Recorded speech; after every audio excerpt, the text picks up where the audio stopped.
afternoon for those of you not in Central Standard Time. We'll wait and see if some folks join us for today's reading.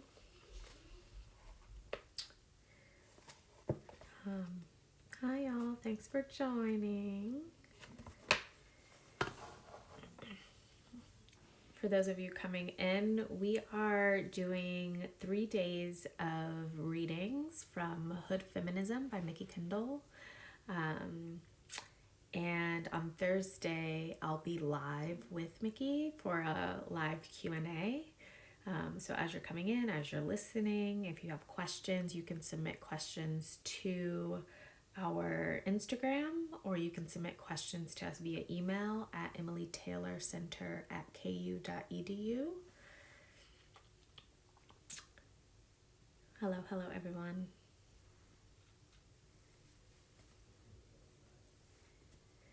All right. So today it's just me, today, tomorrow, and Wednesday, and then on Thursday, Mikki will be here for a live Q&A. Hi.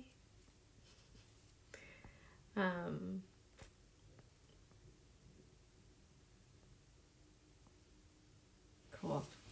For those of you joining, my name's Bulaong Ramiz-Hall. I'm going to take my glasses off because they're bright and you can't see my face. I'm the director of the Emily Taylor Center for Women and Gender Equity at the University of Kansas in Lawrence, Kansas. I use she, her, hers pronouns, and I've been the director there since last July. So coming up on a year. I'm really excited to be here and wish that we were doing more in-person programs for you all, but as you may know, we're all social distancing at this moment. So I'm coming to you from my home. And I'm here, and I have a 1-year-old and my partner and 2 dogs. So if you hear noise in the background, that's what it is. But I'm really excited to read some excerpts today from Hood Feminism. For those of you joining, I'll be reading today, tomorrow, and Wednesday. And then on Thursday, Mikki Kendall will join us for a live Q&A. So if you have questions, you can submit them to us via DM, or you can email emilytaylorcenter@ku.edu. And I will read your questions to Mikki on Thursday. I want to share a little bit about what we're reading and why we're reading it. So a few weeks ago, a few friends of mine from Hartford, Connecticut decided to start a book club, a virtual book club. And the first book we were reading is Mikki Kendall, her Hood Feminism book that just came out this year. And this book really centers the voices of Black, Brown, Indigenous women, and feminist and femfolk, and addresses issues that often mainstream feminism doesn't address at all. Not often, most of the time. And so for me, I identify as a Black Puerto Rican woman. I'm a new mother, and reading this book really made me see, it was reflected a lot of my own experiences of the people that I grew up with, of my family members that raised me. And there are stories that we don't hear often. I think oftentimes Black and Brown women, Indigenous women are utilitized in feminist movements, but our stories aren't actually centered and talked about. And Mikki offers us a model of how we might truly uproot systems of oppression by centering the experiences of Black and Brown women and femmes. So I'm very excited to read this to you all today. As I'm reading, if you have questions, please, feel free to submit them, jot them down, submit them later. And as I mentioned, Mikki Kendall will be with us on Thursday live here. So Mikki Kendall's an author, activist, cultural critic, focusing on media representation, feminism, and current events. She wrote a graphic novel last year called Amazon's Abolitionists and Activists, and published and released Hood Feminism this year. She's known on Twitter, specifically in the Black Twitter community, and is the creator of the viral hashtags hashtag fast-tailed girls, hashtag food gentrification, and hashtag solidarity is for white women. You can follow her on Twitter at KARNYTHIA, and I'll toss it in the comments at the end. So we're gonna get started. Okay, I have lots of notes and tabs. Hopefully you don't hear my dog barking. We'll start with a quick excerpt from the introduction that I think really gives a overview of what this book is about. And if you have the book, I am 2 pages into the introduction. She writes, critiques of mainstream feminism tend to get more attention when they come from outside. But the reality is that the internal conflicts are how feminism grows and becomes more effective. One of the biggest issues with mainstream feminist writing has been the way the idea of what constitutes a feminist issue is framed. We rarely talk about basic needs as a feminist issue. Food insecurity and access to quality education, safe neighborhoods, a living wage, and medical care are all feminist issues. Instead of a framework that focuses on helping women get basic needs met, all too often the focus is not on survival, but on increasing privilege. For a movement that is meant to represent all women, it often centers on those who already have most of their needs met. This book is about the health of the community as a whole, with a specific focus on supporting the most vulnerable members. It will focus largely on the experiences of the marginalized and address the issues faced by most women, instead of the issues that only concern a few, as has been the common practice of feminists to date, because tackling those larger issues is key to equality for all women. This book will explain how poor women struggle to put food on the table, people in inner cities fighting to keep schools open, and rural populations fighting for the most basic of choices about their bodies are feminist concerns and should be centered in this movement. I will delve into why, even when these issues are covered, the focus is rarely on the most severely impacted. For example, when we talk about rape culture, the focus is often on potential date rape of suburban teens, not the higher rates of sexual assault and abuse faced by Indigenous American and Alaskan women. Assault of sex workers, cis and trans, is completely obscured because they aren't the right kind of victims. Feminism in the hood is for everyone because everyone needs it. For those of you just joining, that was just a quick intro about what this book is from the words of Mickey Kendall, the author. Just also want to plug KU right now is in the middle of Sexual Assault Awareness Month, and you can look up KU Sexual Assault Prevention Education Center. They're doing some programming, but a lot of the reading that I'll do will talk about sexual violence and sexual assault, especially as it is experienced by women of color, Black and Brown, Indigenous women. And so just know that going into this. All right, so we're going to get started with an excerpt from the first chapter.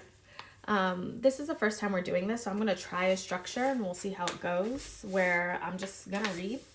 And then I might summarize at the end, and then we might have a little like nugget of little piece, a very, very short excerpt at the end that we'll end with. But if you do have the book, Hood Feminism, I'm going to start on page 7 in the chapter Solidarity is for White Women. And if you do not have the book, page 7. And if you do not have the book, we're doing a free book giveaway. So if you submit a question to our Instagram DM or to our email, emilytaylorcenter@ku.edu, We will put your name into a pool, and we will be doing a random drawing, and the Raven bookstore here in Lawrence, Kansas will ship a book to your home. So feel free to submit your questions as you are listening or reading. Okay, so page 7, solidarity is still for white women. I'm starting on the first full paragraph. When feminist rhetoric is rooted in biases like racism, ableism, transmisogyny, anti-Semitism, and Islamophobia, it automatically works against marginalized women and against any concept of solidarity. It's not enough to know that other women with different experiences exist. You must also understand that they have their own feminism formed by that experience. Whether it's an argument that women who wear the hijab must be saved from it, or reproductive justice arguments that paint having a disabled baby as the worst possible outcome, the reality is that feminism can be marginalizing. If a liberation movement's own representatives are engaging with each other oppressively, then what progress can the movement make without fixing that internal problem? Feminism cannot be about pitying women who didn't have access to the right schools or the same opportunities, or making them projects to be studied, or requiring them to be more respectable in order for them to be full participants in the movement. Respectability has not saved women of color from racism. It won't save any woman from sexism or outright misogyny. Yet mainstream white feminists ignore their own harmful behavior in favor of focusing on an external enemy. However, quote, "The enemy of my enemy is my friend," only works as cliched shorthand. In reality, the enemy of my enemy may be my enemy as well. Being caught between groups that hate you for different aspects of your identity means none of you are safe. So how do we address that much more complex reality without getting bogged down? Well, for starters, feminists of all backgrounds have to address would-be allies about the things that we want. And when we act as allies, feminists have to be willing to listen to and respect those we want to help. When building solidarity, there is no room for savior myths. Solidarity is not for everyone. It cannot realistically include everyone. So perhaps the answer is to establish common goals and work in partnership. As equal partners, there is room for negotiation, compromise, and sometimes even genuine friendship. Building those connections takes time, effort, and a willingness to accept that some places are not for you. Although the hashtag solidarity is for white women rose out of a particular problem within the online feminist community at that moment, it addresses the much larger problem of what it means to stand in solidarity as a movement meant to encompass all women when there's the distinct likelihood that some women are oppressing others. It's rhetorical shorthand for the reality that white women can oppress women of color, straight women can oppress lesbian women, cis women can oppress trans women, and so on. And those identities are not discrete. They often can and do overlap. So too do the ways in which women can help or harm each other under the guise of feminism.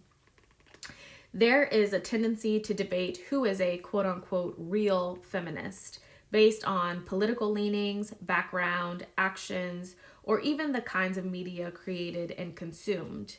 It's the kind of debate that blasts Beyonce and Nicki Minaj for their attire in stage shows not being feminist enough, while celebrating Katy Perry for being empowering via the fetishization and appropriation of cultures and bodies of color. Real feminism, if such a thing can be defined, isn't going to be found in replicating racist, transphobic, homophobic, ableist, or classist norms. But we are all human, all flawed in our own ways, and perhaps most important, none of us are immune to the environment that surrounds us. We are part of the society that we are fighting to change, and we cannot absolve ourselves of our role in it. Liberation rhetoric cannot be lubrication for the advancement of one group of women at the expense of others. White privilege knows no gender. And while it makes no promises of a perfect life free from any hard work or strife, it does make some things easier in a society where race has always mattered. The anger now bubbling up in hashtags, blog posts, and meetings is shorthand for women of color declaring to white women, quote, "I'm not here to clean up your mess, carry your spear, hold your hand, or cheer you on while I suffer in silence. I'm not here to raise your children, assuage your guilt, build your platforms, or fight your battles. I'm here for my community because no one else will stand up for us but us," end quote. And if white women's response to that is, as it has been, more whining about how we're not making activism easier for them, we don't care. We're not going to care. We can't afford to, because while Patricia Arquette was being lauded for a speech on equal pay that she delivered at the 2015 Academy Awards, one that called for, quote, "all the gay people and people of color that we've all fought for to fight for us now," end quote, untold numbers of women of color were and are still fighting to get paid at all. That demand for solidarity, beyond being utterly tone deaf, was more of the same one-way expectation. It's not silencing or bullying or toxic to refuse to make anyone else's comfort more important than our lives or the lives of our children. We are not here to be mammy or whatever other convenient archetypes movies like The Help reinforce. We're not supporting characters in feminism, and we can't afford to wait for equality to trickle down to us eventually.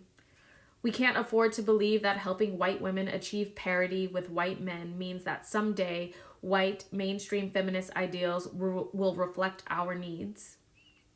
100+ years of history and day-to-day life teach marginalized women every day that making it easier for white women to become CEOs isn't the same as making life easier for all women. Cultural norms that center on the advancement of the individual at the expense of the community make that kind of feminism impossible to accept as a model. For many marginalized women, the men in our communities are partners in our struggles against racism, even if some of them are a source of problems with sexism and misogyny. We cannot and will not abandon our sons, brothers, fathers, husbands, or friends because for us, they don't represent an enemy. We have our issues with the patriarchy, but then so do they, as the most powerful faces of it aren't men of color. My husband may not always understand how misogyny impacts me, but he can absolutely grasp what it means when a boss or a coworker's racism is an impediment. We sit together at the table, even if we don't face the exact same battles in every aspect of life. Women in communities of color must balance fighting external problematic voices with educating those inside our communities who are bad actors, and we expect feminism to do the same work on itself. Intersectionality isn't a convenient buzzword that can be co-opted into erasing Professor Kimberly Williams Crenshaw, who coined the term to describe the way race and gender impact Black women in the justice system. An intersectional approach to feminism requires understanding that too often mainstream feminism ignores that Black women and other women of color are the proverbial canaries in the coal mine of hate. It's not always easy to confront a problem when it occurs, but ignoring it is dangerous. Take Hugo Schweizer, the man whose predatory and abusive behavior sparked the conversation about what solidarity and feminism means. When Schweizer admitted on Twitter that he had spent years alternating between abusing students and spouses and targeting women of color, the response from feminist outlets that had published him was to distance themselves. Many white mainstream feminists claimed not to have known what he was doing. One of the reasons that argument didn't hold up was the years of blog posts, emails, and articles written by him for their publications, where he gleefully detailed his history. It was a redemption narrative that required no actual change or even accountability for prior behavior. Not only was the emperor naked, so was everyone else in his court. What happens to us first will eventually happen to white women. So enabling abusers like Schweizer can only lead in one direction. Yet, unchecked racism often renders women who should be allies as complicit in the abuse until they are targets too. Fast forward slightly to Gamergate, a loosely connected campaign of misogyny, racism, and harassment. Zoe Quinn was the first target, but the men who went after her, who churned up the rage and stoked the hate, practiced their craft on Black women first. Because Black women are seen as having no selves to defend, it was us standing with each other while mainstream white feminism looked the other way. By the time the threats were aimed at big-name white feminists like Sadie Doyle, Jessica Valenti, and Amanda Marcotte, the question shouldn't have been, how did this happen? It should have been, why didn't we do more to stop it sooner? Many white feminist pundits were shocked in 2016 when Trump was elected, and it became clear that despite his abominable record on women's issues, race, class, gender, and education, the majority of white women voters, some 53%, voted for a man who promised to mistreat them. One who made jokes about grabbing their pussies because he was certain his fame would sway them into accepting his atrocious behavior. Trump wasn't offering a bright, shiny future with equality for all. In fact, most of his campaign promises centered on the idea that the real problem was immigration. He promised a future with lower competition levels where white women who live in fear of a mythical Black or Muslim man could feel that their fears were justified, that their racism was justified. Instead of appealing to women on the basis of equality, he appealed on the basis of fear.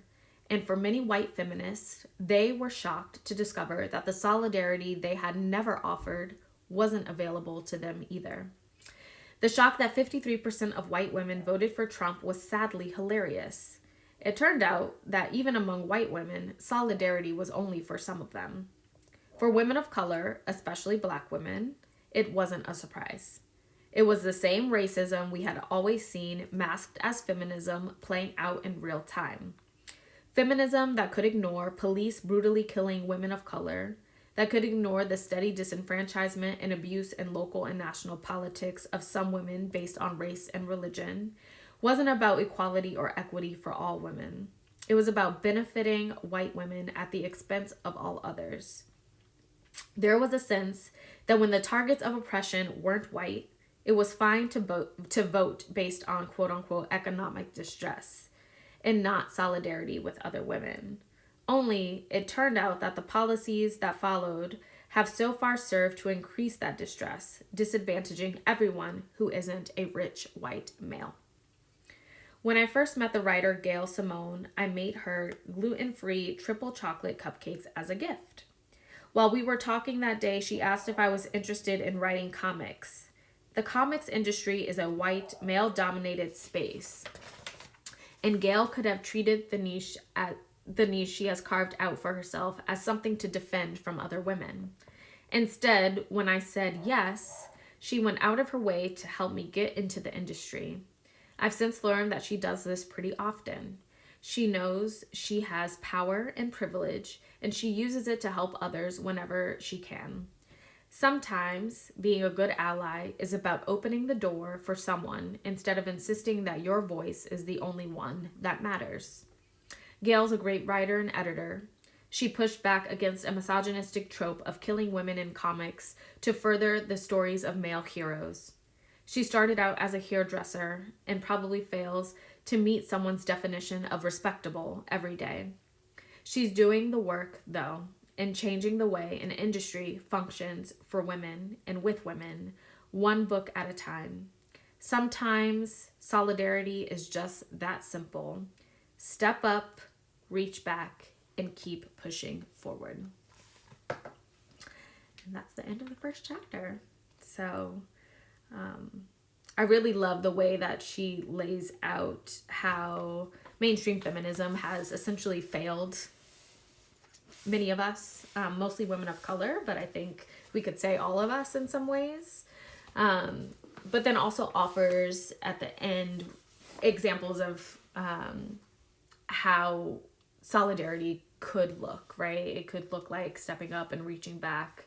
It could look like opening the door, and making sure that your voice isn't the only voice at the proverbial table. And so I really appreciate just how she lays this out. And if you get this book and you read this book, please know Mikki Kendall is unapologetic and honest and truthful. And I imagine this might be hard for some people to read, especially white women who claim to be feminists, because, you know, she's just honest in some of the most beautiful ways, that for me is really affirming. But I think if we can get past, if white women specifically can get past some of the hurt maybe in reading this, there's really amazing growth to be had for the feminist movement. This is what our feminism could look like. This is what mainstream feminism could look like. She is calling them out for sure. This is what it could look like if people can set aside the power that they so frequently hold on to, which is really rooted in white supremacy and racism, which is why mainstream feminism doesn't really work for women of color at all. So yeah, thank y'all for tuning in. I have a couple more minutes, so I want to hop into one other section to read. And so the next chapter is gun violence, which I'm going to skip through, but definitely want to check out. And I'm going to head into hunger per request of a friend, Christiana, who is in my reading book with me, reading club, book club. And I think this is just such an important chapter, especially in the midst of COVID-19, where I think when we first got the news about social distancing, a lot of people did some panic shopping, and we were unsure about grocery stores and whether or not people had access to the foods that they need, especially folks now who are trying to stock up on non-perishable food items. And so often, outside of a global pandemic, I think folks in low-income communities, Black folks who might be perceived as fat or overweight, are judged on what they eat without a larger conversation or understanding of systems and what people have access to. And also, we can get into a whole conversation about fat phobia and the way that shows up, especially on Black and brown bodies, especially in low-income communities. And now we're in the midst of a global pandemic where folks still only have access to certain foods. If you're on WIC or food stamps, yes, thank you, especially low-income folks on WIC. If you're on WIC or food stamps, and you go to the store and all of the WIC and food stamp available items are bought up because people are panic shopping, then you have nothing to buy for your family. You often only have access to food items that might be deemed quote unquote unhealthy by mainstream. But she tackles a lot of this in Hunger, and I think it's really interesting to think about in the context of our current moment, and how so much of how we police people's eating and consumption is rooted in racism. Frankly, racism and fat phobia and classism and all of the isms. So I'm going to read a quick excerpt from here, and then we're going to end for today, and then I'm going to go pick out some stuff for tomorrow. So thank you all for joining. If y'all have questions, or we might have like 5 minutes at the end if folks have questions or want to chime in, feel free. So this chapter, she starts talking about the taxes that some local governments were trying to place on sodas. So that's what we're going to go into. All right. And I'm on page 37, starting at why is it at the bottom, if anyone is reading along. Why is it that we're more inclined to create programs to combat obesity than ones that meaningfully address hunger? Proponents of things like a soda tax hold their plans up proudly, but never talk about why soda is such a staple in homes where food insecurity is a problem. They don't talk about the fact that soda is shelf stable. is cheaper than juice, and it tastes good.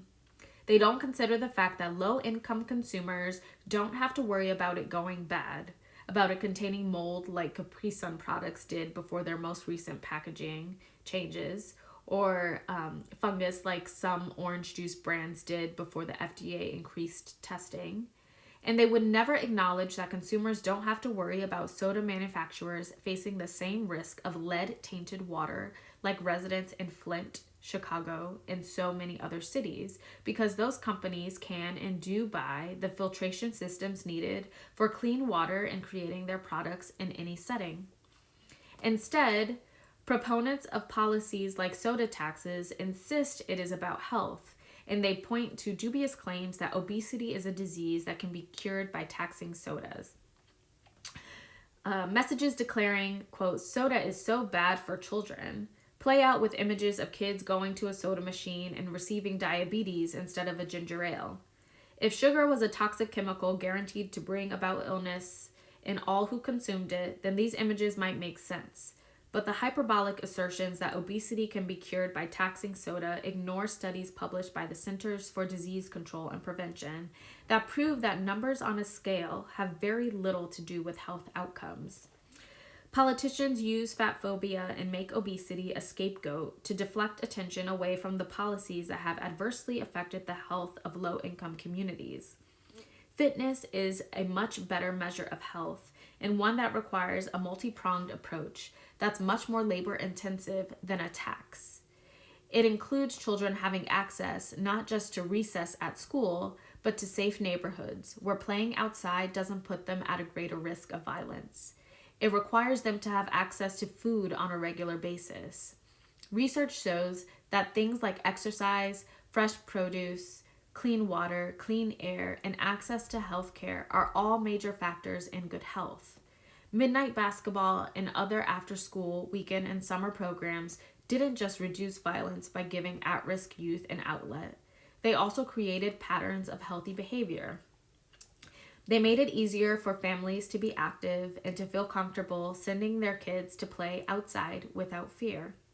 These programs and others like them provided food, nutrition classes, and more without judgment, and they have largely been shuttered.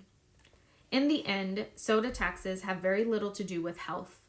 It's an easy platform for politicians and their backers, but if the concern were really public health, the focus wouldn't be on regressive taxes as a solution, nor would the counties that adopt such taxes be using revenue from it to fund everything but measures that would bring healthy, affordable food options to low-income communities. What's more, if the aim is to lower overall sugar consumption, it hardly makes sense to target only one form of it. A can of regular soda has 39 grams of sugar, but a cup of cocoa has 49 grams of sugar. Frappuccinos? Some can have as much as 102 grams of sugar. Those other options are socially acceptable, and the dairy is a source of protein and vitamins. But the amount of sugar consumed is significantly more. Socially acceptable sugar isn't healthier simply because it costs more than a can of Pepsi. It's clear that the concern here is less about the healthfulness of sugar and more about finding another revenue source for cash-strapped municipalities. Soda taxes hit the people with the fewest options the hardest because in a food desert, too often the healthy options are also the most expensive. Low-income parents already struggling with food insecurity and neighborhood violence are now being told that their children's health problems, symbolized by weight, are their fault for having only hard choices available. Which option is healthiest when your choices are tap water with lead in it, bottled water that already carries an additional tax, overpriced juice, milk being sold past the sell-by date, and soda? What problems are solved by putting one more tax burden on the backs of those least able to afford it? Policies that serve as food police tend to raise stigma rather than help families and individuals who need better access to food. And this isn't just a problem in the inner city. Indeed, grocery prices on a reservation or the lack of options in many rural areas with only 1 or 2 stores are a testament to how difficult it is to keep food on the table. Hunger is a problem in every country, and in every country for those who lack the resources to feed themselves or their family. And I'll just read the last paragraphs in this chapter. Women in the workforce are a key part of the food processing and preparation that makes feeding families possible. But at every level, they are at risk of exploitation and deep discrimination. Between low wages and a higher than average risk of sexual harassment and assault, marginalized workers in rural and urban areas are responsible for unpaid and low-paid work, only to be excluded from decision-making and leadership positions around food security. The people responsible for making sure that food is safe, accessible, and palatable are some of the lowest paid. For families headed by women and by other marginalized people, feminism has to come through to combat food insecurity, from higher prices for fresh food to insufficient government funding for programs that address hunger on a systemic level. Without support from feminists with privilege and access, families facing food insecurity will suffer despite their best efforts. Hunger saps your energy, your will.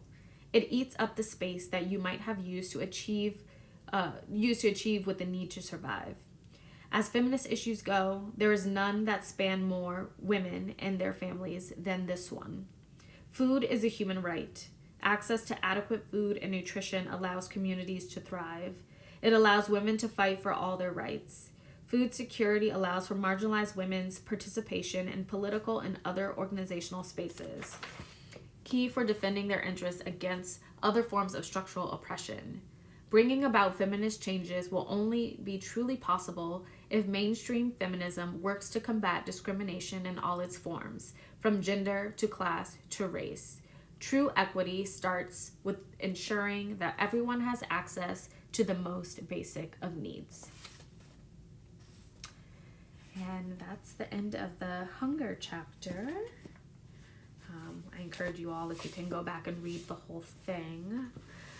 As a reminder, we are doing a free book giveaway. So if you submit a question over the next 3 days, either via DM or Emily Taylor Center at ku.edu, we will be going live with Mickey Kendall on Thursday, and I will read her questions. If you submit a question, you'll be entered to win a book.